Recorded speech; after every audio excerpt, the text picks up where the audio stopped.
ಪ್ರಧಾನಿ ನರೇಂದ್ರ ಮೋದಿ ನಾರ್ವೆಯ ಓಸ್ಲೋದಲ್ಲಿ ನಡೆದ ಭಾರತ ನಾರ್ವೆ ವಾಣಿಜ್ಯ ಮತ್ತು ಸಂಶೋಧನಾ ಶೃಂಗಸಭೆಯನ್ನು ಉದ್ದೇಶಿಸಿ ಮಾತನಾಡಿ, ಉಭಯ ರಾಷ್ಟ್ರಗಳಲ್ಲಿ ವ್ಯಾಪಾರ ಮತ್ತು ಆರ್ಥಿಕ ಪಾಲುದಾರಿಕೆ ಒಪ್ಪಂದ ಜಾರಿಗೆ ಬಂದ ನಂತರ ದ್ವಿಪಕ್ಷೀಯ ವ್ಯಾಪಾರ ಮತ್ತು ಹೂಡಿಕೆಗಳಲ್ಲಿನ ಬೆಳವಣಿಗೆಯನ್ನು ಶ್ಲಾಘಿಸಿದರು.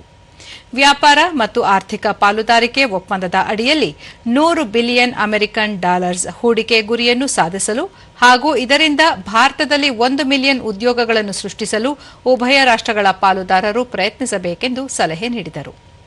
ಭಾರತದ ಪ್ರಬಲವಾದ ಬೆಳವಣಿಗೆಯ ಹಾದಿ, ಮಾನವ ಸಂಪನ್ಮೂಲ ಸದ್ಬಳಕೆ, ಪ್ರತಿಭಾನ್ವಿತ ಮತ್ತು ಮಹತ್ವಾಕಾಂಕ್ಷೆಯ ಯುವ ಸಮುದಾಯ, ಬಲವಾದ ವ್ಯಾಪಾರ ವೃದ್ಧಿ, ಹೂಡಿಕೆದಾರ ಸ್ನೇಹಿ ನಿಯಂತ್ರಕ ಚೌಕಟ್ಟು ಮತ್ತು ಸ್ಪರ್ಧಾತ್ಮಕ ಒಕ್ಕೂಟದ ಮನೋಭಾವವನ್ನು ಪ್ರಧಾನಿ ಎತ್ತಿ ತೋರಿಸಿದರು. ನೀಲಿ ಆರ್ಥಿಕತೆ, ಹಡಗು ನಿರ್ಮಾಣ, ಹಸಿರು ಪರಿವರ್ತನೆ, ನವೀಕರಿಸಬಹುದಾದ ಇಂಧನ, ಆರೋಗ್ಯ, ತಂತ್ರಜ್ಞಾನ, ನಿರ್ಣಾಯಕ ಖನಿಜಗಳು ಮತ್ತು ಸ್ಟಾರ್ಟ್ಅಪ್ಗಳಂತಹ ಪ್ರಮುಖ ವಲಯಗಳಲ್ಲಿ ಭಾರತದಲ್ಲಿ ಹೆಚ್ಚಿನ ನಾರ್ವೇಜಿಯನ್ ಹೂಡಿಕೆಗಳಿಗೆ ಪ್ರೋತ್ಸಾಹಿಸಿದ್ದಾರೆ.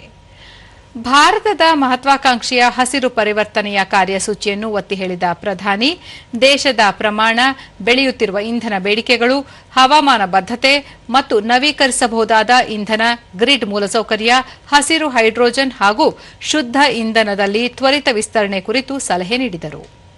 ಶುದ್ಧ ಇಂಧನ ಹೂಡಿಕೆಗಳು, ಕಡಲ ಇಂಗಾಲ ಮುಕ್ತಗೊಳಿಸುವಿಕೆ, ಸಾಗರ ಸುಸ್ಥಿರತೆ ಮತ್ತು ಹವಾಮಾನ ಹಣಕಾಸುಗಳಲ್ಲಿ ನಾರ್ವೆಯ ಜಾಗತಿಕ ನಾಯಕತ್ವವನ್ನು ಅವರು ಶ್ಲಾಘಿಸಿದರು.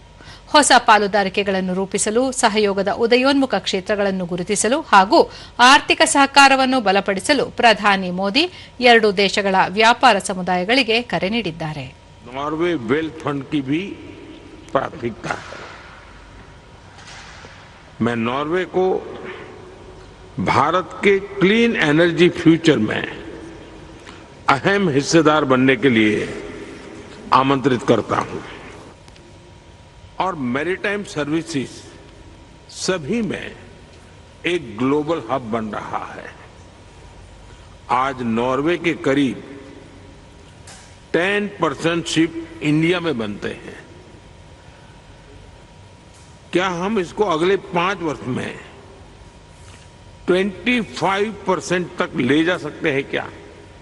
और मैं मानता हूं मुश्किल काम नहीं है. अब गति पकड़ ली है. हमने थोड़ा बड़े टारगेट के साथ बड़े कदम की जरूरत है.